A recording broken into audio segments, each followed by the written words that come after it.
Well,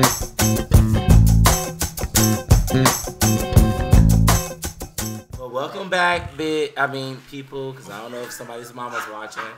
I am Brentley. This is Anthony. This is Marcus. We're doing our first mock version of our new podcast. Yes, there will be a new podcast coming out. We're doing the Marcus show right now, but wow for that freaking segue. Okay, Marcus show. Wow. Just let y'all know the Marcus show ain't got no budget because I don't got none of this in my cup.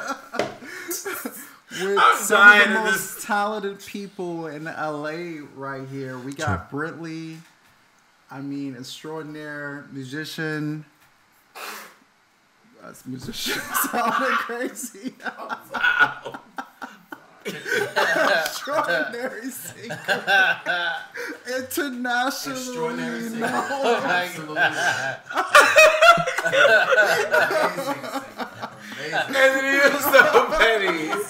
The pettiness was so. I can't breathe. Oh my God, I can't breathe. I think I'm having a heart attack.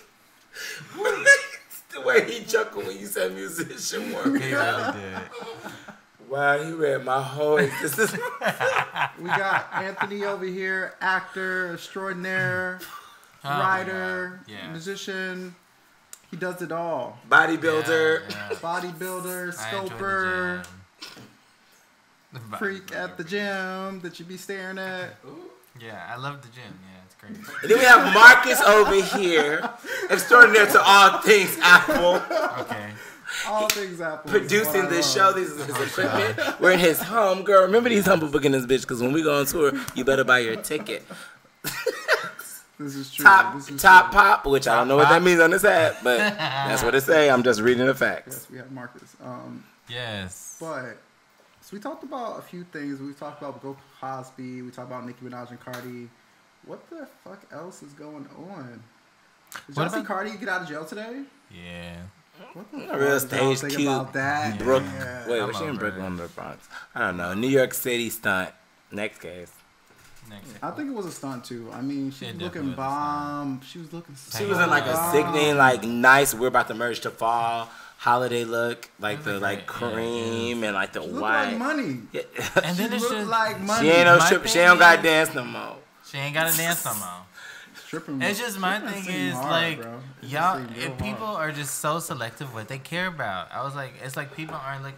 It was like when I saw people posting Cardi getting out. I'm like, do y'all know why she was in jail? Do y'all know it's because she sent 2 niggas to beat up on some females? You know, I'm like, she sent 2 men. She petty, bro. To beat up on petty. 2 females because they thought they slept with her husband.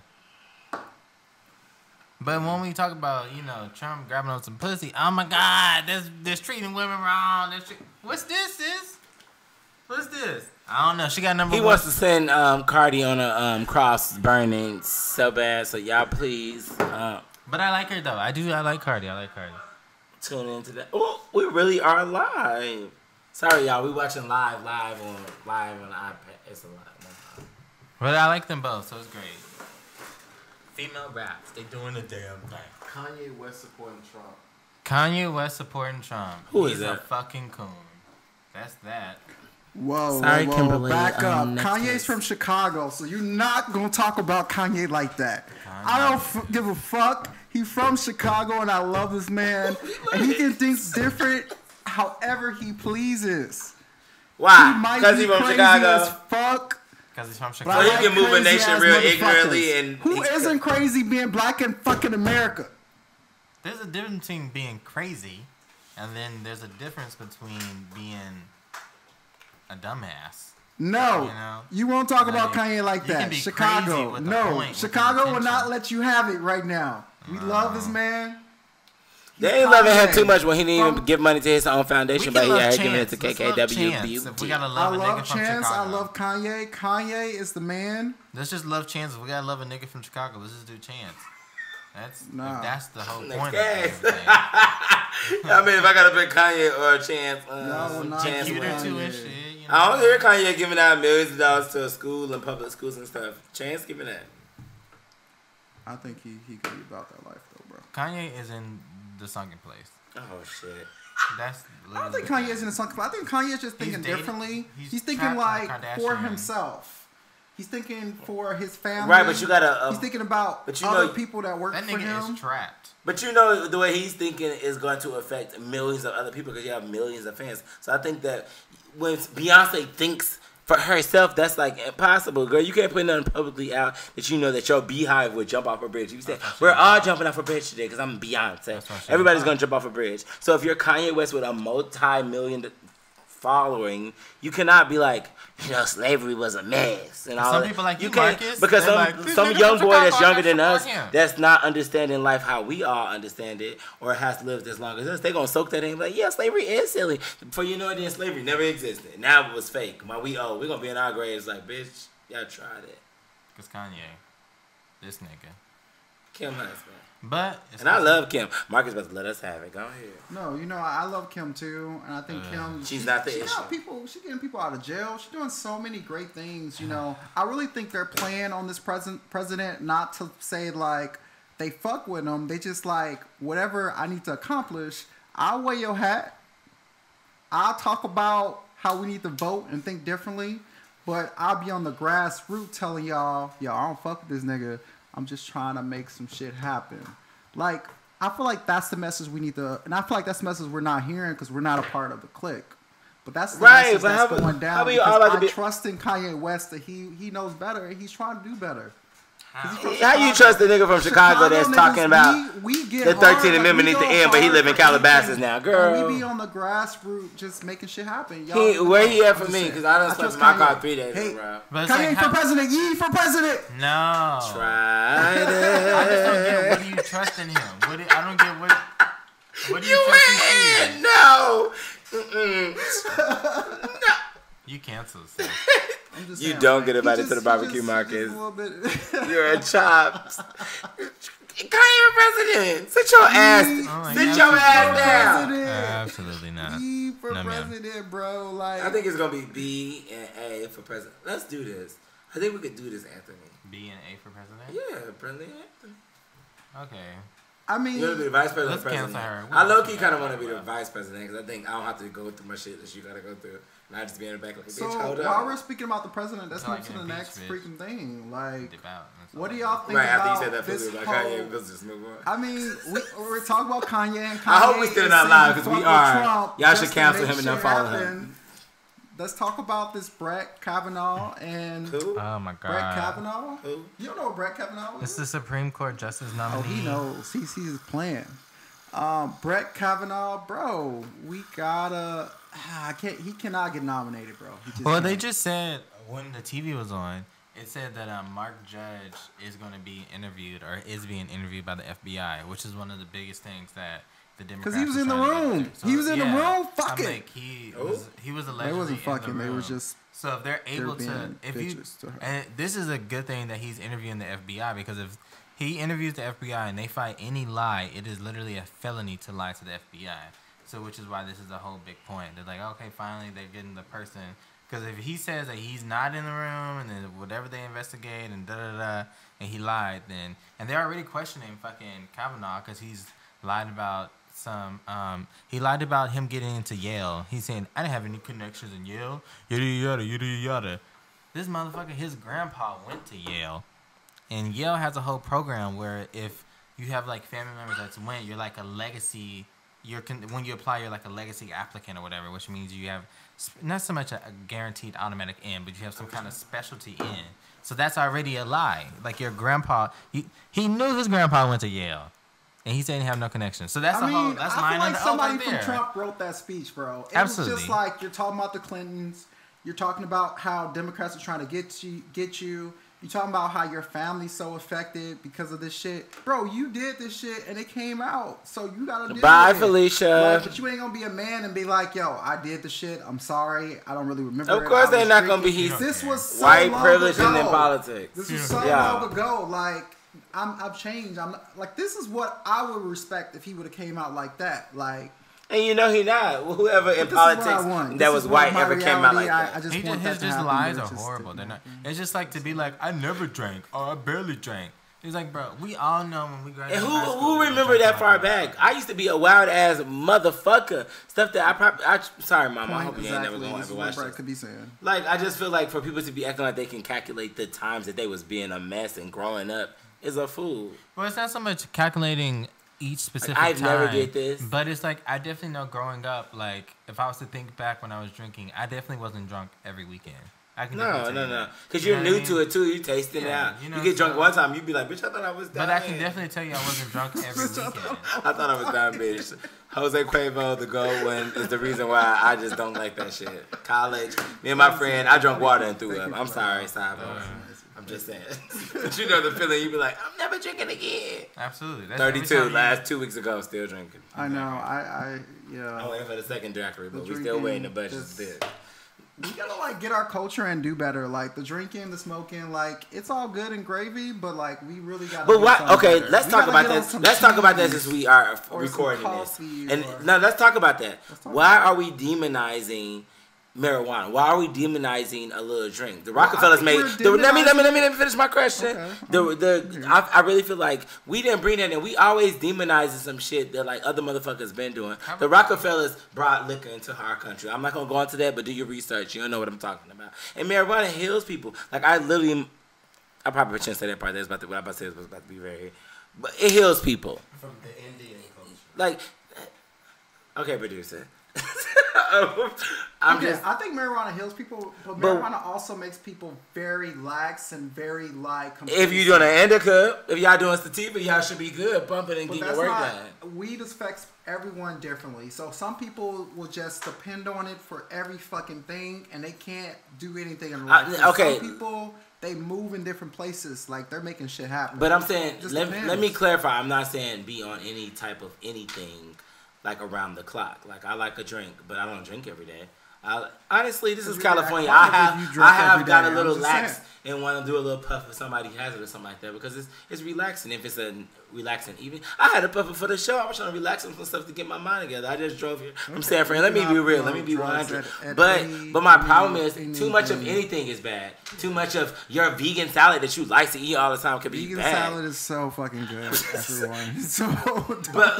Or too much of working out is bad. But working out is a good thing for our bodies. But if you work out too much, you don't give your body time to heal. So I just think everybody needs to have a balance and not demonize something that they don't understand. Yeah. You might not want to smoke at all. I didn't smoke for a long. I would say that just wasn't my thing for a lot of different reasons. But then when I got older, having anxiety and life stresses and living in Cali, and people like try it, it's like a medical thing. I went and saw a doctor and the whole shebang and did it all technical, cute, and all the white people way before they decided to gentrify it and make it something that attacks a lot.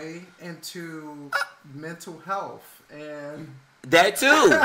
It helped me from depression sometimes. In the black community and just how it affects us is like being a black man and always seeing messages of black men being shot down in the media. Like, how does that affect you? It affects me deep. In a deep way. You laughing, but I know it's the way I said it. It affects me deep. It affects me deep in a way that.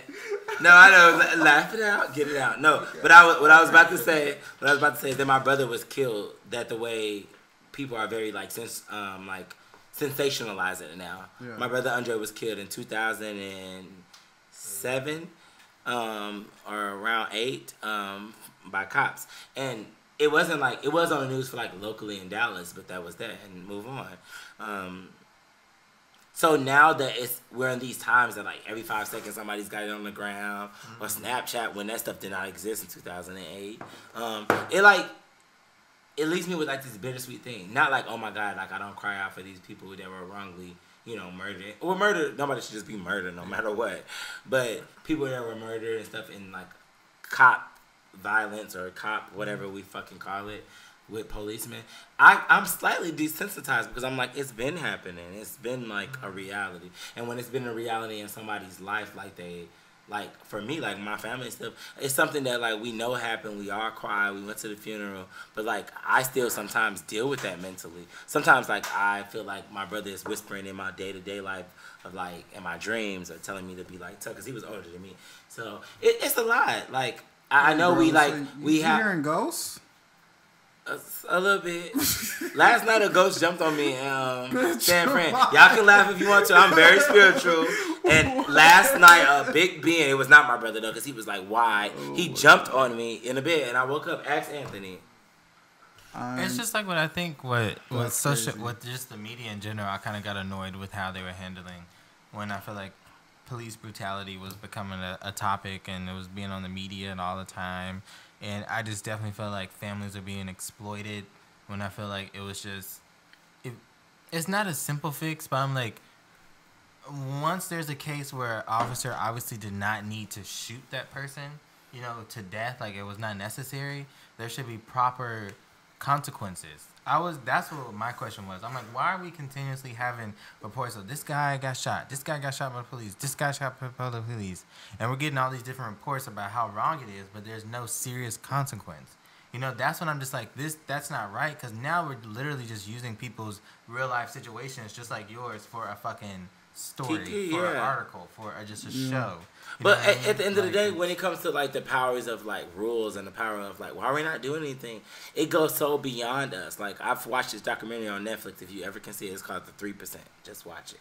I just feel like as it goes higher up with the money totem pole, my grandfather said to me, right my freshman year, or third year in college, I asked for some money from him, and he was just like, just know cash is king.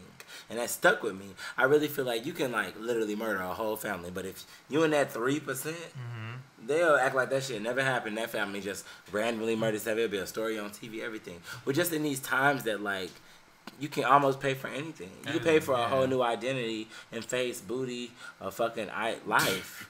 And that's sad. It's a kiki, and there's a couple things I want to take. But bitch, I want some veneers. I want I really want to just be debt free, because I feel like having debt free is the magical thing. But that's a whole other episode about like black parents not teaching our generation about like debt free.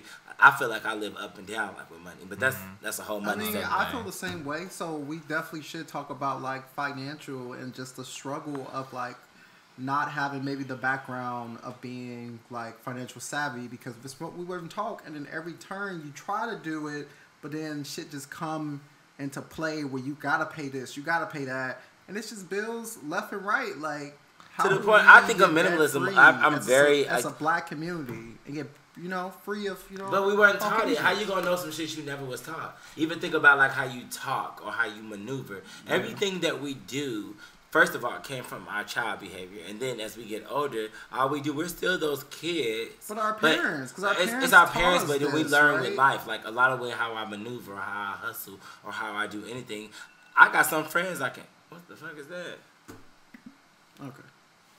Oh, you telling us to shut up? No, I hit the mute button. But I just feel like a lot of things that we do, we don't realize that it's not us, and don't beat ourselves up. It's a learned behavior. Yeah. A lot of the way you communicate, a lot of way, or something that might have happened to you that you just haven't let go or released yet. Yeah. Or how you treat somebody else because of something else that happened to you. We all learn shit and feel shit, and it's like muscle memory. Because I definitely feel like at one point, I feel like when, I don't know, like maybe a few years ago, when I feel like I was in like financial situations, and I was like, I had friends I feel like were in better financial situations. I feel like they knew like after high school they need to do this or get this type of credit card or do this to be able to build their credit a certain type of way. But it was because they had the parents, they had the knowledge. And I remember at a certain point I had this resentment to my mom. I'm like, why didn't you teach me this shit? I'm like, why didn't you prepare me to be better? But then it's like now over the last like I feel like year or two, I feel like I came to the realization, I'm like, my mom probably doesn't even know how to do that. You know what I mean? I feel like she did what she did to know to get by, to be able to still raise 2 kids and keep a family in the house and whatever, and just keep a roof over our head. But I feel like it is our due diligence. I feel like as people, I feel like as our generation, we're recognizing this is something that we need to be changed. And then that is our due diligence to just do on to the next generation that comes beyond us, whether that's your kids, cousins, young brothers and sisters and shit. You know what I mean? That's our duty to educate them, so they don't go through the same shit that we gotta go through. It takes a village. Life is a village. Like we can't just take one nugget. We can't take one nugget and then like move on to the next flow and act like it's not a thing. Yeah. Agreed. So we are gonna move on to the next subject. Can you pee when you're in the middle of a podcast? That'd be so bad. Where's the alternate? Are we cutting off? All right, guys. We're gonna bring I just want to say a special thank you to Brittany in the motherfucking house. Hello. And Anthony over here, actor extraordinaire, LA finest. Where are you from? I'm originally from Dallas, Texas. Dallas, Southern country boy. We're from Dallas. Dallas. Where'd you grow up in Dallas? What part? I ain't grow up there. Y'all don't do me on the radio right now.